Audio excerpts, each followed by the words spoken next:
Olá, boa tarde. Cerca de 3 milhões de brasileiros não têm registro de nascimento e muitos deles vivem em situação de rua, estão em hospitais e abrigos. De olho nessa realidade, o Ministério da Justiça promove uma campanha para coletar de forma consensual o DNA dessas pessoas sem identificação. No Jornal da Justiça de hoje, nós vamos entender como é que funciona essa iniciativa, mas esse é apenas um dos destaques do dia. Vamos aos demais. Ministro Alexandre de Moraes, do Supremo Tribunal Federal, marca horário e local para o deputado Daniel Silveira colocar tornozeleira eletrônica. Ministro Luiz Roberto Barroso, do Supremo Tribunal Federal, estende até 30 de junho decisão que suspendeu despejos na pandemia. E ainda, Superior Tribunal de Justiça nega pedido do ex-governador do Rio de Janeiro, Wilson Witzel, para voltar ao cargo.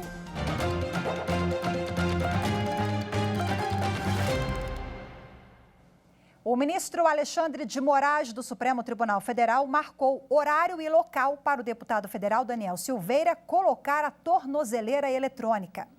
E quem tem as informações e traz para a gente agora ao vivo é a repórter Evne Araújo. Olá, Evne, muito boa tarde para você. Conta para a gente que horas o equipamento deve ser colocado. Oi, Rafaela, boa tarde. Bom, daqui a pouquinho, viu? Segundo o despacho do ministro Alexandre de Moraes, o deputado federal Daniel Silveira deverá comparecer à Superintendência da Polícia Federal em Brasília às 3 horas da tarde. O deputado passou a manhã de hoje no Palácio do Planalto, onde compareceu à solenidade de despedida de ministros de governo que deixam os cargos para disputar as próximas eleições. No entanto, o deputado se recusa desde esta, segunda-feira, a cumprir a determinação judicial. Por este motivo, numa outra decisão, o ministro Alexandre de Moraes determinou o pagamento de multa de R$15 mil por dia que Daniel Silveira ficar sem a tornozeleira eletrônica. Vamos acompanhar na reportagem. O ministro Alexandre de Moraes decidiu que os valores da multa devem ser descontados do salário de Daniel Silveira. Ele também pediu ao Banco Central o bloqueio de contas bancárias do parlamentar como garantia para o pagamento. No mesmo despacho, Alexandre de Moraes determinou a abertura de inquérito para investigar o crime de desobediência. A decisão vai ser submetida à votação do plenário virtual em sessão extraordinária no dia 1º de abril.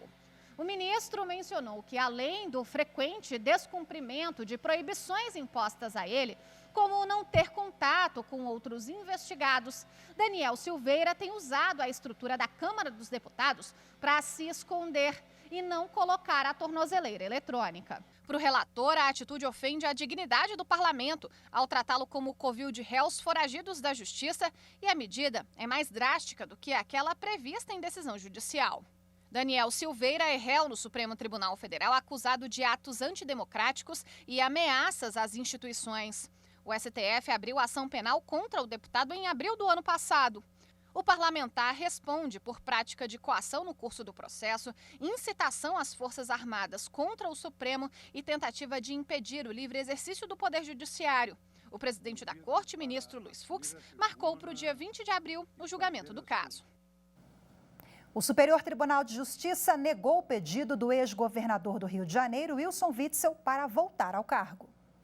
Ao negar o pedido de suspensão de segurança, o presidente do STJ, ministro Humberto Martins, manteve a eficácia do julgamento do Tribunal Especial Misto, que cassou o mandato do ex-governador do Rio de Janeiro, Wilson Witzel. Inicialmente, a defesa do ex-governador impetrou mandado de segurança no TJ do Rio de Janeiro, argumentando a existência de vícios como a extrapolação de prazos legais e a nulidade de prova no processo de impeachment.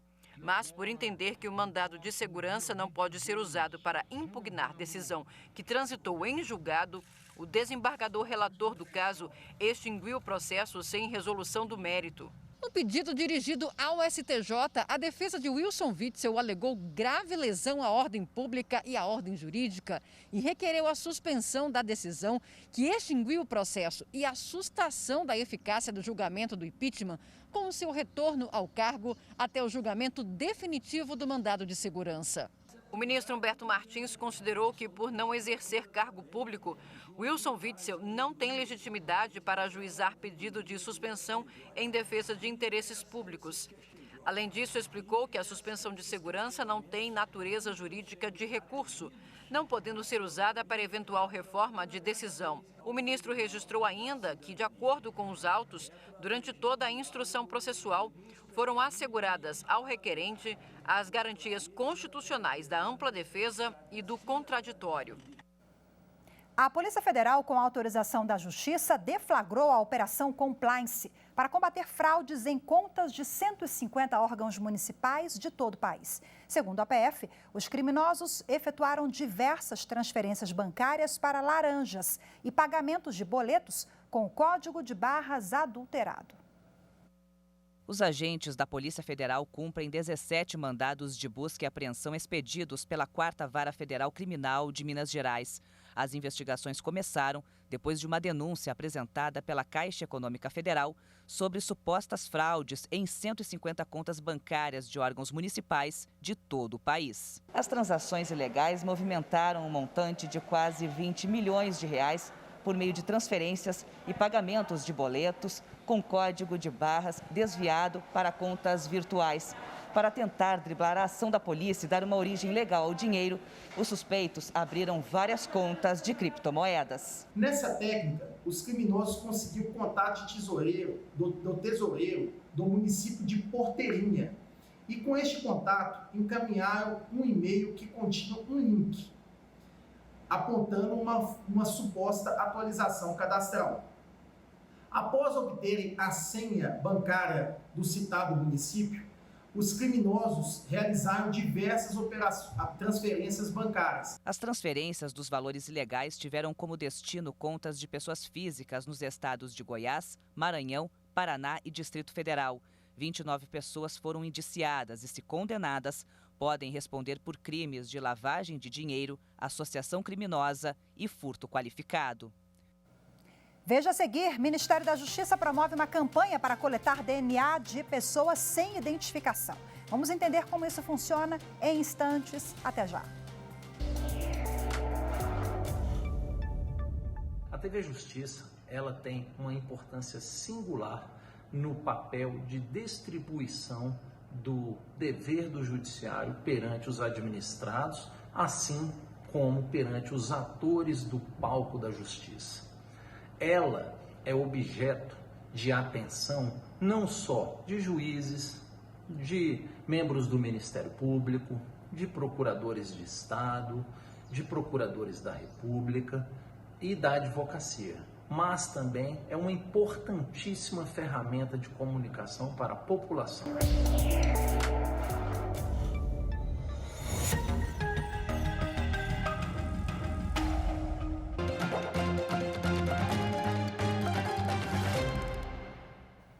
O Ministério da Justiça e Segurança Pública lançou uma campanha para coletar o DNA de pessoas sem identificação que estão internadas em hospitais ou que vivem em situação de rua em todo o país.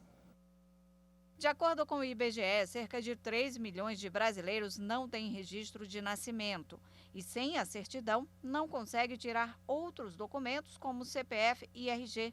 A situação fica mais complicada quando essas pessoas acabam sendo hospitalizadas ou passam a viver em situação de rua e as famílias não conseguem encontrá-las. Para permitir o reencontro e a convivência familiar, o Ministério da Justiça lançou uma campanha nacional para coletar de forma consensual o DNA dessas pessoas sem identificação. O DNA ou a impressão digital vai fazer parte de um banco de perfil genético. Os materiais serão usados exclusivamente para essa finalidade e a coleta será feita pelos órgãos de identificação, como, por exemplo, a Polícia Civil. A ação, que vai até agosto deste ano, será feita simultaneamente em hospitais e centros de acolhimento em todo o país. Bom, e para detalhar essa campanha, eu converso agora ao vivo com o diretor de Políticas de Segurança Pública do Ministério da Justiça, Marcelo Moreno. Olá, seja muito bem-vindo, boa tarde. Olá, boa tarde, Rafaela, a todos os telespectadores da TV Justiça. Diretor, explica para a gente, essa segunda vertente da campanha agora, ela tem o foco, digamos assim, principal, os profissionais envolvidos? Perfeitamente, Rafaela. É importante nós contextualizarmos, né, que desde 2012 a legislação previu a utilização da coleta de perfis genéticos de DNA para a identificação criminal, né? Em dezembro de 2018, esse Banco Nacional dispunha de 6.800 dados de perfis criminais de condenados. Houve, nos últimos 3 anos, um investimento de mais de 150 milhões, especialmente nos laboratórios estaduais e no fortalecimento dessa rede, por parte do Ministério da Justiça. Com isso, mais de 3.400 investigações foram auxiliadas, especialmente crimes violentos, a destacar os crimes de natureza sexual. A partir daí, o Ministério da Justiça ele é a autoridade central e coordena um comitê gestor em conjunto com o Ministério da Mulher, Família e Direitos Humanos relacionado à Política Nacional de Pessoas Desaparecidas. Esse comitê gestor tem também a presença de membros do CNJ, do CNMP, Defensoria Pública, e de 14 a 18 de junho do ano passado foi feita a primeira campanha. Naquela ocasião, lançada pelo nosso ministro Anderson Torres, a campanha de busca de familiares, em confronto com dados de restos mortais não identificados. Naquela ocasião, ainda que 50 identificações foram feitas com base nos restos mortais não identificados, foi feita uma identificação de um morador de rua, o que chamou a atenção para que a gente pudesse agora fazer essa segunda campanha. Maravilha, interessante que quando a gente fala de identidade, de registro civil, nós estamos falando de cidadania, acesso a políticas públicas, à saúde, à educação. É bem complexo esse combo, né, de dignidade, respeito. Perfeitamente, Rafael, e por isso traz nessa fase agora da campanha a interação com a área de saúde e assistência social, assim como o Ministério da Justiça e o Comitê Gestor, que eu mencionei, pela perspectiva de uma prestação de serviço de utilidade pública, onde a TV Justiça contribui para esclarecer à população que o país hoje ele é dotado de um banco nacional fortalecido de perfis genéticos e que ele pode ter a finalidade também de tirar aquela agonia de familiares na localização e identificação de pessoas queridas. Sim, diretor, na prática, como é que vai ser? Todos os laboratórios que trabalham com DNA serão cadastrados? Como é que vai ser essa parceria? Perfeitamente.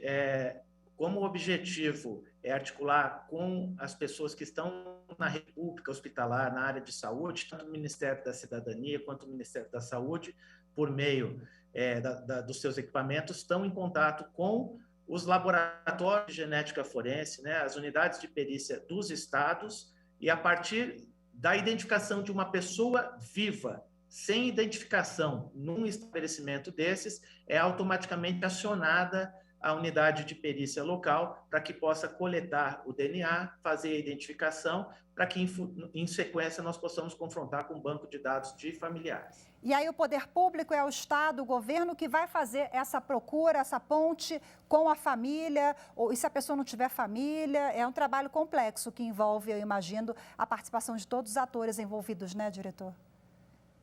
Perfeitamente.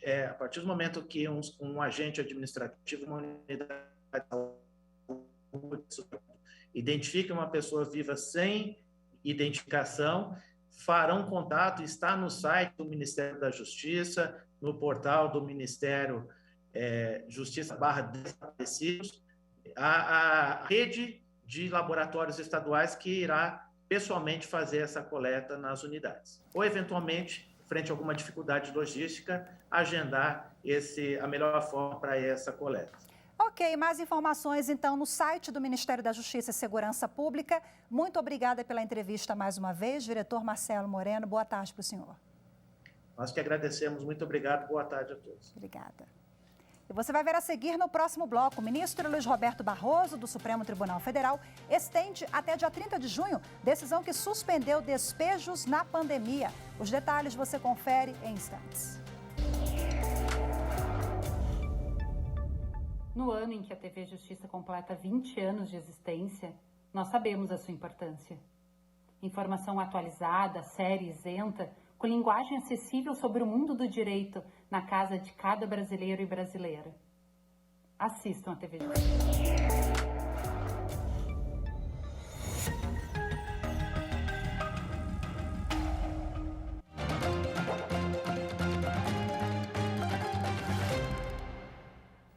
O Supremo Tribunal Federal considerou inconstitucional parte da Constituição de Mato Grosso que unificou os regimes próprios de previdência social dos servidores civis e militares.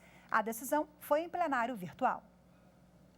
Por unanimidade, os ministros entenderam que a competência para fixar normas gerais sobre aposentadorias e pensões das polícias militares é do Congresso Nacional e não do Legislativo Estadual.